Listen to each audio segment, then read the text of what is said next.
you're watching this, chances are that you are at that exciting and kind of overwhelming stage of wondering whether psychology might be the right path for you. Whether you're still in high school or thinking about college options, or you're in college and still not sure of which pathway to go down, you're in the right place.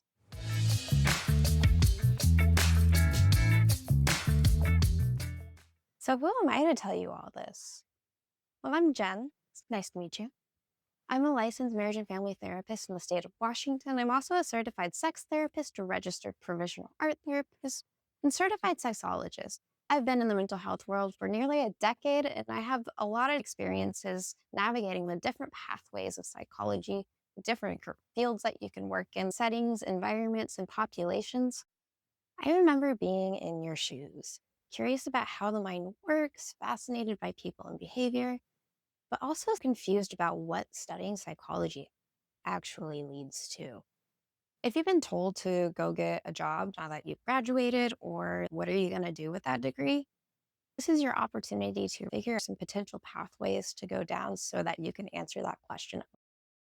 I wish someone had explained all the different pathways you can take with a psych degree earlier in my schooling. If they had, my route might have looked different. That's why I created this class and this resource guide to be the resource that I wish I'd had. So here's what you might not know. There isn't just one way to be a psychologist. There are so many careers within psychology, such as a clinical psychologist. They provide therapy, assessments, and mental health treatment. Often they hold something like a PhD or a PsyD. Then we have forensic psychologists. They work more in legal settings to assess mental states, criminal behavior, or legal competency. Next, we have a school counselor. They support students' academic and emotional well-being in K through 12 school systems. Then we have neuropsychologists.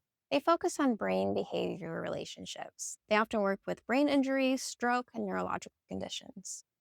And then we have our psychology researchers. They design and run studies on human behavior, thought, and emotion. This is where folks like neuroscientists might also live. Next up, we have industrial organizational psychologists. They apply psychology in the workplace to improve performance, leadership, and job satisfaction. Next up, we have those who we might think of as therapists and counselors, starting with marriage and family therapist, or MFTs. This is what I am. We specialize in helping couples and families improve relationships and resolve conflict, although we do work with individuals as well. We have clinical mental health counselors. They provide more individualized treatment, like one-on-one therapy, group counseling in settings like clinics, hospitals, private practice. Both marriage and family therapists and clinical mental health counselors, they're kind of hand in hand. Clinical mental health counselors are trained more in looking at the individual, whereas marriage and family therapists are trained to look more at the whole system that's influencing the behaviors or emotions. And then we have our social workers or clinical social workers. They support individuals and communities through counseling, case management, and advocacy. They can work in schools, healthcare, or in crisis services. In all three of these counselor and therapist categories, the marriage and family therapists, the clinical mental health counselors, social workers, they might have their own subset of specialties, such as art therapy, sex therapy, substance use disorders, eating disorders. It just depends on the counselor or therapist. So, to help you get started, I put together a free PDF that breaks down some of the most common psychology career paths, what they do, how much school they need, and what kind of work they might involve. You'll find the link in the description below. I made this because too often students hear the word psychology and think it just means therapy, or that you have to get a PhD. But that's only a slice of what's out there. Once you've gone through that PDF, if you want to take things a little bit deeper, I've also created a decision-making guide to help you figure out what psychology pathway might actually fit you. Your personality, your goals, your vibe, because let's be real, your vibe is the most important part, right? That guide is available for you to download as well. It's a small investment, but it could save you years of confusion, just like it could have saved for me. For the students who want a full experience, I've built a course called So You Want to Study Psychology, just like the title of this video. You can take it at your own pace or join me live, whatever works best for your schedule.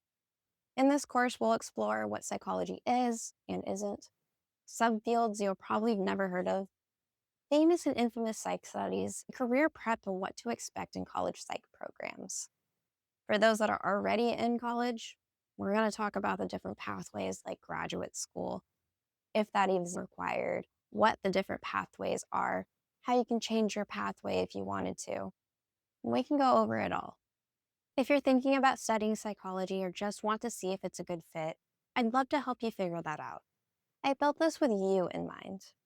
Download the free PDF below. Check out the guide if you want to go even further, or come join the course, the live or self-paced version. Wherever your path takes you, I'm cheering you on. Psychology needs more curious, compassionate people like you. Thanks for joining me today. It's been a pleasure to give you an introduction to the different pathways of psychology, and I hope this helped you out. If you liked this video, make sure to hit like, subscribe, and leave a comment below if you want some more videos like this. I'll catch you in the next video.